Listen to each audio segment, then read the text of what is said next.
ညိုရောင် brown dipper ဟာကမ္ဘာပေါ်မှာမီးထဲမှာအမှန်တကယ်နေထိုင်တဲ့ငှက်အနေခဲတွေကတစ်မျိုးဖြစ်ပါတယ်။မြန်ဆန်စွာစီးဆင်းနေတဲ့ရေကိုရှောင်ရှားမဲ့အစားအဲ့ဒီလိုရေကိုပဲရွေးချယ်ပါတယ်။ဒီငှက်ကအေးမြတဲ့တောင်တန်းရေချောင်းတွေထဲကိုမကြောက်မရွံ့တိုက်ရိုက်ရှောင်ဝန်းပြီးရေအောက်ကိုချက်ချင်းပျောက်ကွယ်သွားနိုင်ပါတယ်။ရေအောက်မှာတော့မစိတ်လှုပ်ရှားပဲအပေါ်ကိုပြန်မဖူးတတ်ပါဘူး။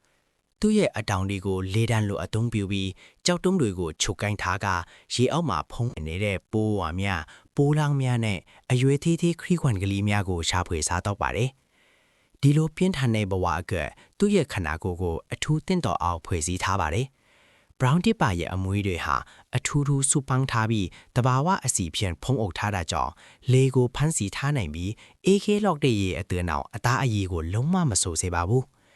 သူ့ရဲ့သွေးထဲမှာအောက်ဆီဂျင်ပိုမိုထည့်ဆောင်နိုင်လို့မပင်ပန်းပဲအချင်းချင်းရေအောက်ထိုးစေနိုင်ပါတယ်။ရေအောက်မှာရေမဝင်အောင်နှာခေါင်းပေါက်တွေကိုတောင်ပိတ်နိုင်ပါတယ်။